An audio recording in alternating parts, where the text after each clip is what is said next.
12월 6일 월요일, 경건의 능력을 사모하며 바른 진리에 거하는 성도. 디모데후서 3장 1절부터 9절까지. 너는 이것을 알라. 말세에 고통하는 때가 이르러 사람들이 자기를 사랑하며 돈을 사랑하며 자랑하며 교만하며 비방하며 부모를 거역하며 감사하지 아니하며 거룩하지 아니하며 무정하며 원통함을 풀지 아니하며 모함하며 절제하지 못하며 사나우며 선한 것을 좋아하지 아니하며 배신하며 조급하며 자만하며 쾌락을 사랑하기를 하나님 사랑하는 것보다 더하며 경건의 모양은 있으나 경건의 능력은 부인하니 이 같은 자들에게 내가 돌아서라. 그들 중에 남의 집에 가만히 들어가 어리석은 여자를 유인하는 자들이 있으니 그 여자는 죄를 중히 지고 여러 가지 욕심에 끌린 바 되어 항상 배우나 끝내 진리의 지식에 이를 수 없느니라.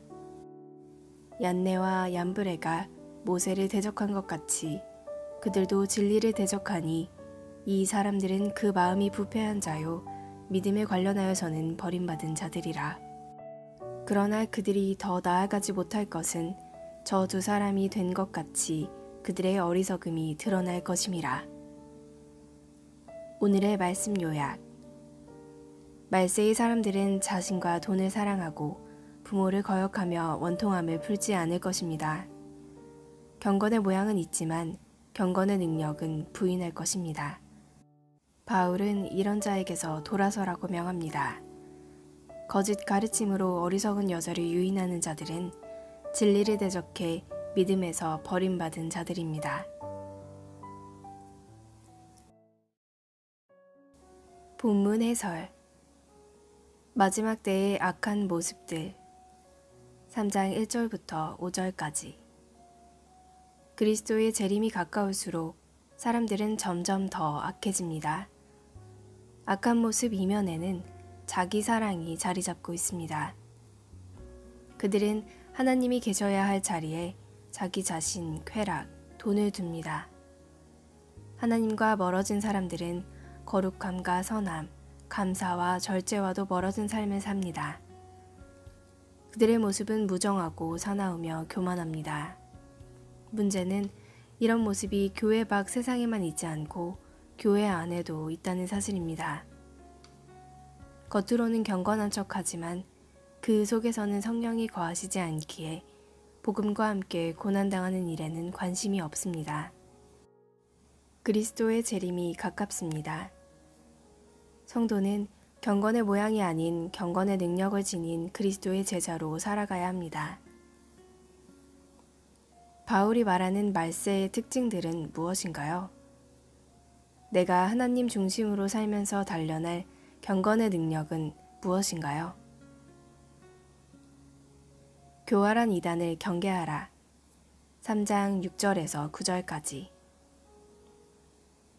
바울 당시 거짓 교사들과 오늘날의 이단의 공통점이 있습니다. 자신들이 믿는 것을 드러내어 담대히 말하지 못하고 숨어서 은밀하게 세력을 확장하려 한다는 것입니다. 그들은 희생물이 될 만한 사람을 찾고 그들에게 접근합니다. 바울 시대의 거짓 교사들은 죄를 짓고 양심이 손상된 여자들에게 몰래 접근해 가르쳤습니다. 그런 여자들은 늘 배우기는 하지만 결코 진리를 깨닫지 못합니다. 얀네와 얀브레는 유대 전승에서 모세를 대적한 인물로 알려져 있습니다. 그들이 모세를 통한 하나님의 역사를 저지하지 못했던 것처럼 거짓 교사들도 아무런 성과를 얻지 못할 것입니다. 마지막 때의 성도는 거짓 가르침에 주의하고 진리의 지식을 바르게 깨닫고 행함으로써 하나님의 기쁨이 되기에 힘써야 합니다. 거짓 교사들이 접근한 대상은 어떤 사람이었나요?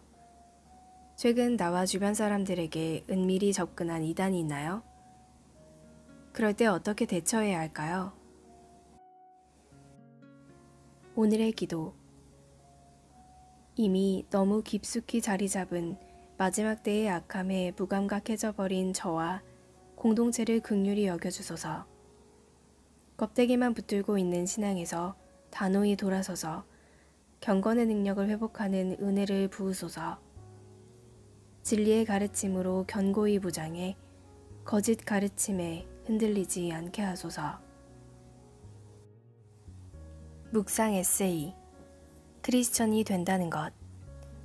내가 구원받은 줄 알았습니다. 박한수. 믿음의 초년생일 때 누구든지 주의 이름을 부르면 구원을 얻는다. 주를 믿는 자마다 멸망하지 않고 영생을 얻는다라는 설교를 듣고 처음 든 생각은 참 쉽구나 였습니다. 그때는 교회만 다니면 구원받는구나 라고 생각했습니다. 그런데 2000년 전 초대교회 사람들은 사도들이 이 말씀을 전할 때 어떤 마음으로 들었을까요? 그들은 예수님을 믿는 일은 죽기를 각오해야 하는 일이구나 라고 받아들였을 것입니다. 예수님을 주로 시인하는 일은 당시로서는 죽음을 각오해야 하는 일이었고 사회에서 완벽하게 따돌림당하는 위험천만한 일이었습니다. 그러니 당시 사람들은 이 말씀을 듣고 이제는 모든 것을 포기하고 오직 예수님만 붙들어야 하는구나 라고 마음을 다졌을 것입니다.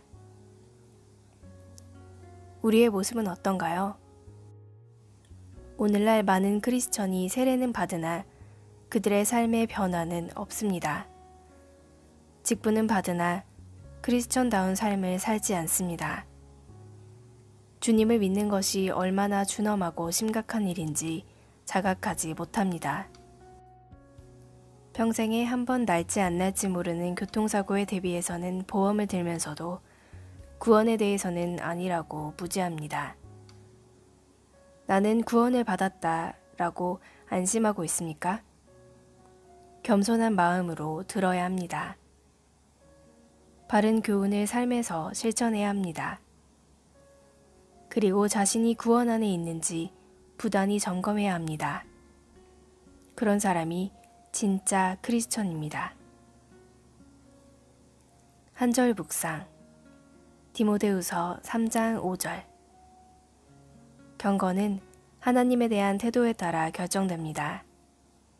올바른 믿음을 가지고 영과 진리로 예배하며 하나님과 동행하는 삶을 살 때 나타나는 것이 바로 참된 경건입니다. 하지만 모양만 그럴듯한 경건, 하나님을 경외하지 않으면서 사람의 칭찬을 조차 모양만 흉내낸 경건은 거짓입니다. 아무런 능력도 행하지 못합니다. 하나님 없는 경건은 죽은 신앙일 뿐입니다. 참된 경건은 모양이 아니라 능력에 있습니다.